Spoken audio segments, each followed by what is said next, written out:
Hi lovely people, this is Laura and I have been contacted by a couple of people this week about free training. I am working really hard on bringing you some amazing social media, marketing, copywriting, affiliate marketing, training, but I was just thinking I've got time now. I've done pretty much quite a lot this week.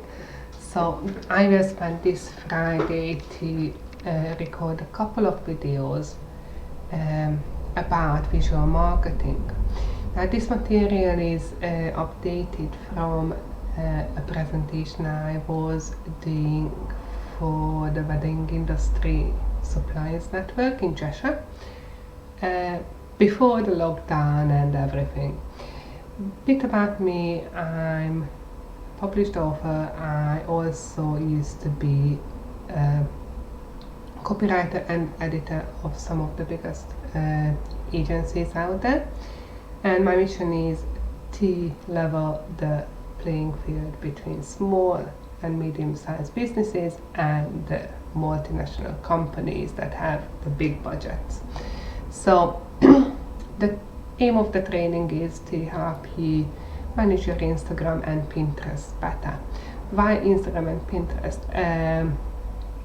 Simple answer is that Instagram and Pinterest are visual platforms, and most of millennials today are visual and they don't want to read. So back in 2005 to 2010, you could make a killing with article marketing and just uploading Word documents to PDF sharing files or something like that. But now people's attention span is so short that you've got to grab their attention, and the best way to do it is free visual marketing. So this training is all about how to make it work, why you should bother, and hopefully I'm going to give you a few ideas that are going to help you in your business.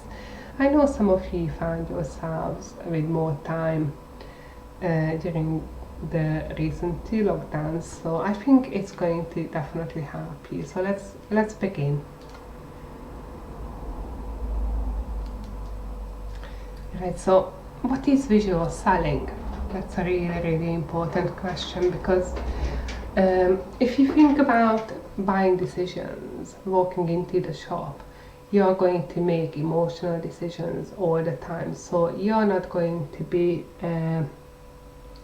reading a long list of descriptions, unless obviously I do read all the descriptions because I'm conscious of the environment. Also, I'm gluten free, so I want to make sure that it is suitable for me. However, most people will make an emotional decision based on the packaging, and that's a whole new level of marketing, how to make things visually appealing. So visual selling means that images will always sell better than any description, because they can create an emotional connection. So yeah, SEO keywords improve your discovery score, so it will help people find your website. It's not going to sell.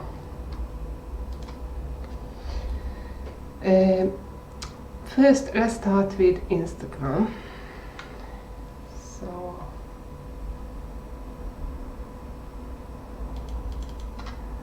let's have a look.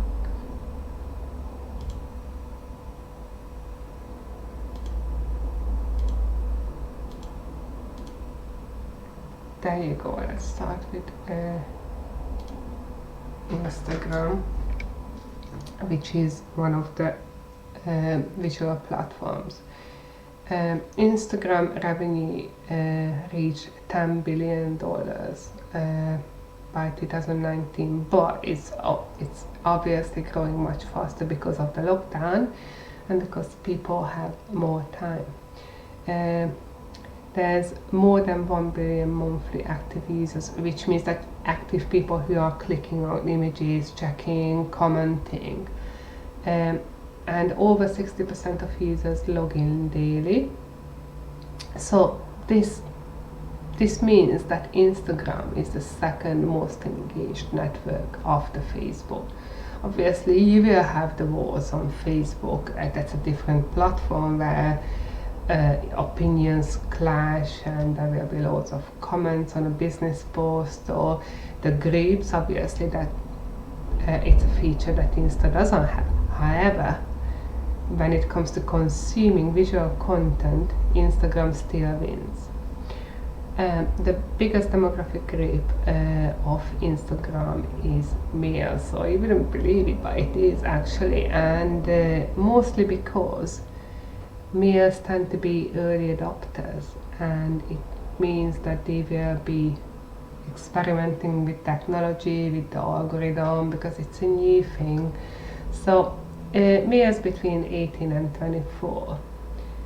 And 75% of people on Insta are aged between 18 and 24. Now remember, this is early 2020 stats. So because of the lockdown, I definitely think that loads of the older generation joined Instagram because now they've got time to figure out what it's all about.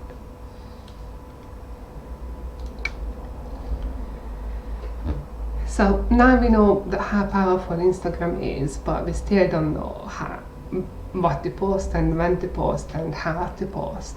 I'm not going to go into the details of how to post on Instagram and things like that because it's pretty straightforward and there are loads of guides. Also in my training program I will have some walkthroughs for every platform so you can start working on it.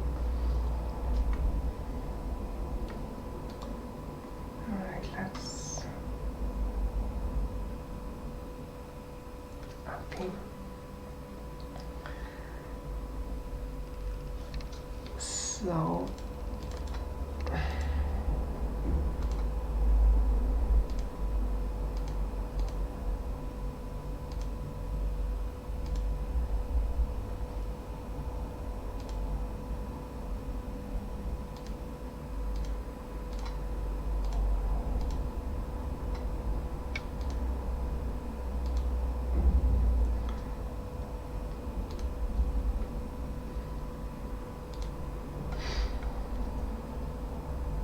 okay, so the best things to post on Instagram are product images, product videos, collages, behind the scenes images. So let's say that you own a bakery.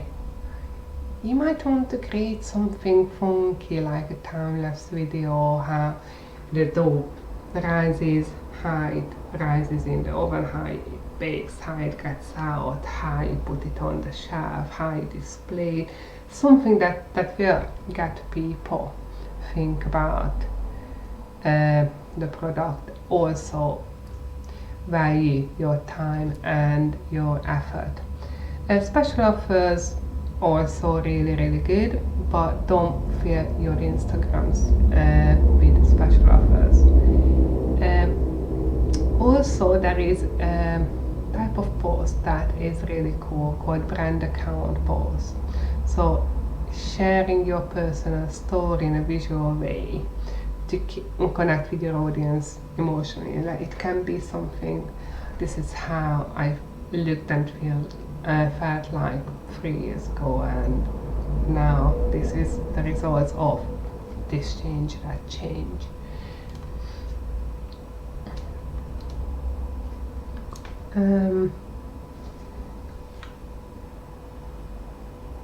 Right, next we've got the style. So on Instagram everything needs to be on brand and blending in your brand. It's really important that you have a certain theme and style. Consistency when it comes to brand colors, formats, even fonts is important. But don't be afraid of being a bit controversial. So just because that particular shade of red is really popular, but you don't like it, you don't have to use it. You can use something that's similar or even more eye-catching than the other one. Instagram and hashtags is also really important. So Instagram is a hashtag driven platform, just like other platforms like Twitter, LinkedIn, even Pinterest. So it's important that you do your hashtag research before you start your sales or holiday sales or any type of activity on Instagram. You've got to follow influencers and check out their accounts to see what's working, what's not working. It's also important that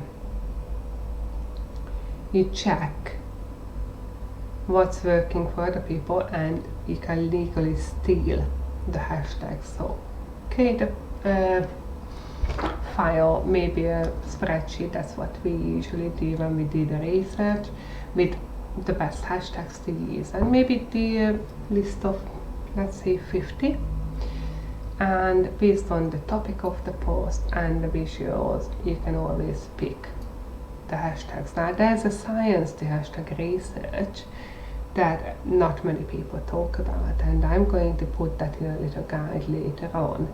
That's the standard operating procedures of Elements Marketing. That's how we do things for clients, and it's been working for years. So you can have that free. I will let you know when it's available. So put them in a hashtag spreadsheet, and there's a trick. So instead of cluttering your post with loads of hashtags, you can post them as a comment, so copy and paste them in the comments, so your post will look much tidier.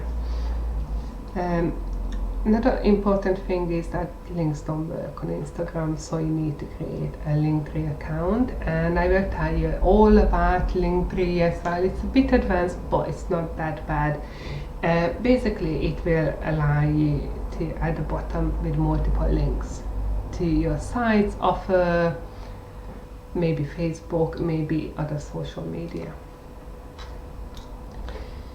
Right, Pinterest and the purpose of the platform. So originally Pinterest was designed to become a visual network, like a scrapbook online. So let's say that you're planning a wedding or renovating a house, you are saving different pins for different collections, and that's how it started. However, it's one of the biggest e-commerce platforms. You won't believe it, but it is. It's based on tags and hashtags. So there's the hashtags with the hashtag sign, plus you will have the tags in the description. One of the new things last year was that you can now post short videos, which is absolutely amazing because it will just stop people scrolling if there's something moving. So let's experiment with that. Let's set up a target for posting a video. You can also add a pinned button to your browser, which I already have installed. So you can share images to your browser, from your browser to your pins with one click. The quick stats of Pinterest are that there's about 250 million people using it every month. And back in 2017, Pinterest reported that its users had pinned 100 billion images, which is like, oh my god, and that's just gone up. By September 2018, it was at 175 billion. I think it's about 350, so it doubled again. One important thing is that 80% of Pinterest users are on mobile, which means that you've got to make your images really clear. So font size is really important if you want to get the message across. Also contrasting images and pictures and colors. Visual search is amazing at the moment, and the Lens tool hosted 250 million visual searches in February 2017, went up to 600 million, and I think it's about 3.5 billion as of today. So it's just unbelievable how quickly visual platforms are growing. Now it's all nice, and being on Pinterest and Instagram and everything is amazing. How do we get traffic? With Pinterest, it's really straightforward, because every single pin will have a link back to where you got it from. So even if you just automate the whole sharing process, you will get a link. However, it's best practice to optimize your Pinterest account and add the right tags, hashtags, collections. It's also a really good idea to follow similar pins, tag your images, and then other people will do the same, so they will add your images to their collections if it's similar, because they will get a notification that your board is similar to this board. Check it out, and then you can maybe collaborate with the creator. Of course, the sexiest thing about Pinterest is that it adds a link from the image back to your store. So if you've got an Etsy store or any store at all, even if it's just a simple WordPress WooCommerce site, or it can be anything, you can get a link back, and people who really like that visual that you put out there, they might click on it and hopefully buy it. You can also share the content on other sites. So this is just an introduction, obviously, to Pinterest and Instagram, and I'm going to come out with some more comprehensive training on how to get started, how to create your brand, and I would love to have you on board. If you sign up below, I will add you to the waiting list. So when our training officially launches, you will be one of the first people who are going to benefit from it. And as I said, there will be videos on LinkedIn, Instagram, Pinterest, more in depth, as well as Facebook ads and Facebook groups. So feel free to drop me a line. Thank you very much for listening, and I'm going to see you very soon. Hopefully the next training will be about locating your ideal client on social media. Who doesn't want that? So see you soon, and bye for now.